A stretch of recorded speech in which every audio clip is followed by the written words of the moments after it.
آج جناب ڈاکٹر اشرف انصاری صاحب کی غزل لے کر حاضر ہوا ہوں کہ جو دکھاوے کا تھا رسمی سلسلہ رہنے دیا، جو دکھاوے کا تھا رسمی سلسلہ رہنے دیا تھا، اگر کوئی بھی شکوہ یا گلہ رہنے دیا، بات آئی تھی میرے ہونٹوں تلک پر روک لی، اس نے بھی بدلہ وتیرہ مدعا رہنے دیا۔ دونوں جانب سے دلیلیں اور شواہد سن لیے، منصفی کرنی نہ تھی تو فیصلہ رہنے دیا۔ ہم تجھے سیراب کر سکتے تھے زمزم سے، مگر آج تک تشنا تجھے اے کربلا رہنے دیا۔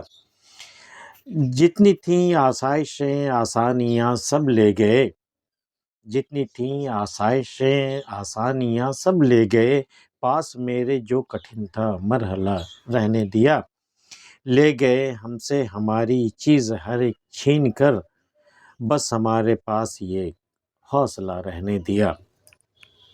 جو دکھاوے کا تھا رسمی سلسلہ رہنے دیا۔ اب لوگوں کے بیچ جو تعلقات ہیں، یہ رشتہ داروں کے بیچ جو تعلقات ہیں، وہ بس اتنے ہی بچ گئے کہ رسمی سلسلہ رہ گیا ہے کہ جو دکھاوے کا تھا رسمی سلسلہ رہنے دیا تھا، اگر کوئی بھی شکوہ یا گلہ رہنے دیا۔ اس میں ایک سب سے بڑا فائدہ یہ ہوتا ہے کہ جب آپ رسمی سلسلہ رکھتے ہیں تو جب کوئی شکایت ہوتی ہوئی کسی سے، کوئی گلہ ہو کرنی ہو، تو وہ بھی آپ نہیں کرتے، وہ رہ جاتا ہے اس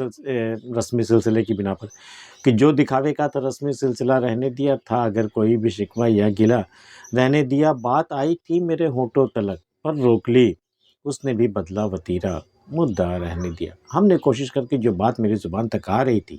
سامنے والے سے کہنے کے لیے، لیکن ہم نے پھر قصداً اسے روک لیا، نہیں کہا اس سے،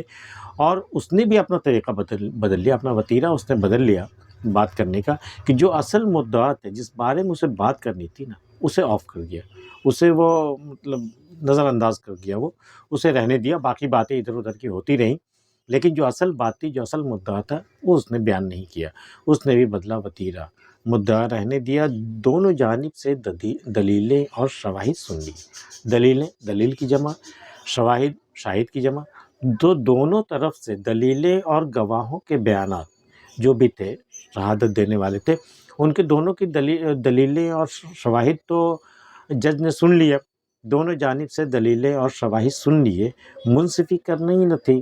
تو فیصلہ رہنے دیا۔ لیکن جج کو فیصلہ کرنا نہیں تھا، اس لیے اس نے فیصلے کو ریزرو کر دیا،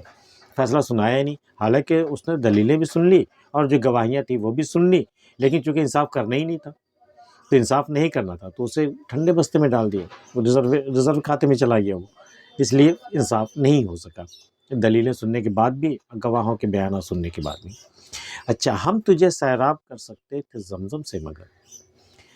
آج تک تشنا تجھے ہے کربلا رہنے دیا۔ کربلا کی تشنگی تو آپ جو بھی کربلا کے واقعے سے واقف ہیں، اس تشنگی سے بھی واقف ہوں گے کہ ان پہ کیا گزری، حسین علیہ السلام اور ان کے جو بھی تھے اہل خاندان تھے، تو یہ چاہتے تو اس میدان کو، کربلا کے میدان کو زمزم سے سیراب کر سکتے تھے، اس کی پیاس بجھا سکتے تھے، لیکن ہم تجھے سیراب کر سکتے تھے زمزم سے، مگر آج تک تشنا تجھے، لیکن اے کربلا ہم نے آج تک تجھے پیاسا رکھا، اس تاکہ یہ باقی رہے، ایک نشان باقی رہے کہ یہاں کوئی پیاسا بھی ہے، پیاسا تھا، ایک اہل خاندان کے ساتھ ایک پیاسا تھا جو جہاں بحق ہوا ہے، جس نے اپنے دین کی خاطر اپنی سب سے بڑی قربانی دی۔ آج تک تشنا تجھے کربلا رہنے دیا۔ جتنی تھی آسائشیں آسانیاں سب لے گئے،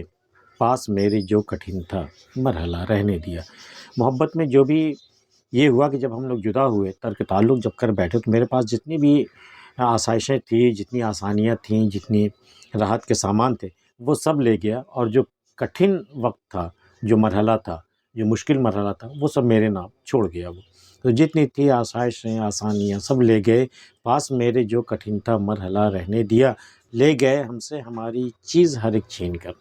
ہم سے ہر ایک شے وہ چھین کر کے لے گیا، بس ہمارے پاس یہ حوصلہ رہنے دیا۔ بس میرے پاس جو میرا حوصلہ، میری ہمت جو تھی،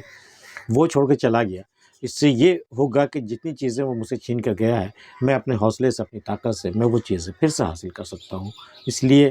آخر میں دیکھا جائے تو وہ مجھ سے کچھ بھی لے کر نہیں گیا، بس ہمارے پاس یہ ایک حوصلہ رہنے دیا۔ یہ ایک حوصلہ ہی کافی ہے، وہ چیزیں ایک بار حاصل کر سکتے تھے، ہم دوبارہ بھی حاصل کر سکتے ہیں، بس ہمارے پاس یہ ایک حوصلہ رہنے دیا۔ ڈاکٹر اشرف کی یہ غزل آپ کو کیسی لگی ہمیں بتائیے گا،